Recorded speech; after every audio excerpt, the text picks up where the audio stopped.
You know, if you were going to point to one country that seems to have figured it all out, you'd probably pick Norway, right? It looks like a perfect utopia. But what if I told you it's utopia built on a paradox? That this country, which is so unbelievably rich, might not actually survive because of it.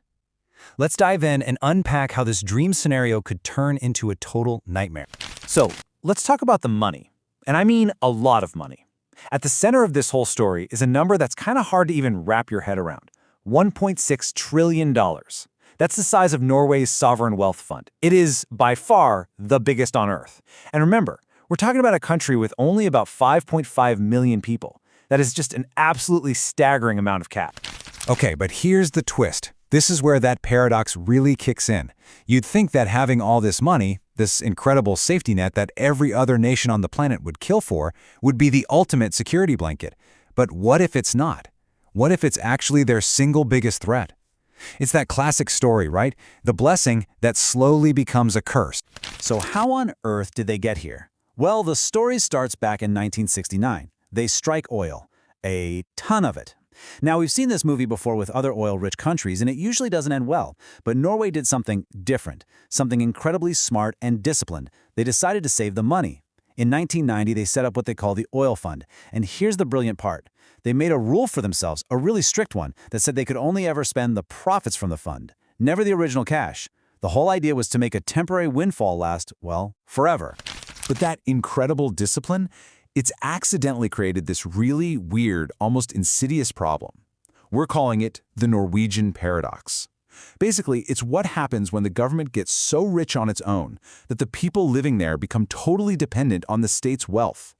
You know, there's actually an economic term for this kind of thing. It's called Dutch disease. It's when a country finds a bunch of oil or gas, and that one industry becomes so profitable, it basically strangles all the other parts of the economy. But in Norway, it's like the disease has mutated into something new. It's not just about economics anymore. It's seeped into the very culture, the fabric of their society. What you end up with is this bizarre two-speed economy. On one hand, you've got the oil and gas sector. It's this hyper-profitable, world-class machine that basically pays for the entire country. And on the other hand, you've got everything else, the mainland economy. And it's sluggish, it's expensive, and frankly, it doesn't make much that the rest of the world actually wants to buy. It's totally propped up. If you took away the oil money tomorrow, the whole thing would be running a massive deficit. And that economic problem? It bleeds directly into a social problem. Think about it. When your government can solve pretty much any issue by just turning on a fire hose of oil money, it starts to change how people think. It changes their relationship with work. Or, not working. And this leads us to a question that, honestly, is pretty shocking. It's a real head-scratcher. How is it possible that one of the healthiest, safest, and richest countries in the world is also, statistically speaking, one of the sickest? Okay, take a look at these numbers. This is where it gets really wild. Norway's rate for people being out of work on sick leave is almost double what it is in Sweden and Denmark. I mean, these are their next-door neighbors. They have super similar cultures, climates, everything. So you have to ask, what's going on? Clearly, the problem isn't that Norwegians are medically twice as sick. The problem has to be something else, something in the system itself. It's been called the golden hammock, and here's why. In Norway, you can get 100% of your salary from the very first day you call in sick. And after just 16 days, the government starts paying for it, not your employer. What this does is it completely removes the financial pain of not working. And the results are pretty stark. Just look at disability claims for young people. We're talking 18 to 29-year-olds. They've doubled in the last decade. Get this. This has gotten so deep into the culture that they've actually invented a word for it, a slang verb, å Nav. It literally means to go on Nav, which is their welfare agency. Young people use it to describe taking a year off, paid for by the government. The safety net isn't just for emergencies anymore. For some, it's become a lifestyle choice. All right, so we've got this economic paradox and this social paradox, but it doesn't stop there. The rabbit hole goes deeper, and it leads to this huge moral contradiction, one that sits right at the center of how Norway presents itself to the world. I mean, if you ever go to Oslo, you'll see it right away. It feels like you've stepped into the future. Electric cars are everywhere. Over 80% of new cars sold are electric. That's the highest in the entire world. The country is powered by clean hydropower. From the outside looking in, Norway looks like the poster child for a green future. They're the champions. But have you ever wondered where the money for all those shiny, heavily subsidized EVs comes from? Well, it comes from being the seventh largest exporter of oil in the world.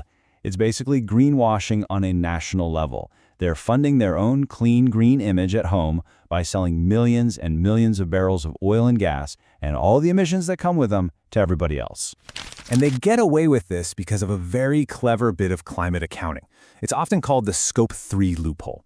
See, under the big international climate deals like the Paris Agreement, carbon emissions are only counted in the country where the fuel is burned, not where it's dug up out of the ground. So Norway can sell all this oil, keep its own national emissions report looking squeaky clean, while the planet's atmosphere pays the price. The analogy people use is pretty brutal but accurate. It's like a drug dealer who claims to be a health nut because he never uses his own supply. Okay, so when you add all of this up, it leads to the final and frankly kind of terrifying part of the story. This whole system, the cushy welfare state, the subsidized electric cars, all of it is incredibly fragile. It's all balanced on the edge of a knife. Because here's the thing you absolutely have to understand. That giant trillion-dollar fund, it's not a pile of cash sitting in a bank vault somewhere. No, it's invested. It owns about 1.5% of every single publicly traded company in the world. Someone called it a market beta monster, which is a great way to put it. It's completely 100% exposed to the wild swings of the global stock market. And you want to see what that risk looks like in reality? Well, here you go. In 2022, when the markets took a nosedive, the fund lost a jaw-dropping $164 billion. To put that in perspective, that single loss was more than the government's entire budget for the year. Now, for now, they can take a hit like that. But what if the market goes sideways for 5 years or a decade? What happens then?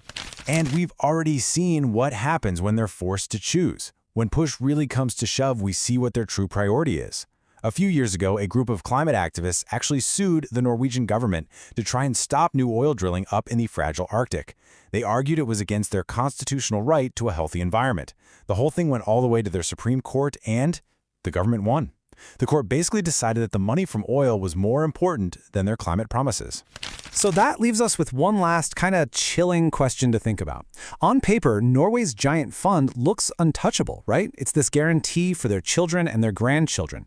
But history tells us that when a real crisis hits, a deep recession, a market collapse, governments don't play by the old rules. They change them. So when the music stops and the bills come due, who do you think really owns that wealth? The people it was promised to, or the state that's desperate to survive?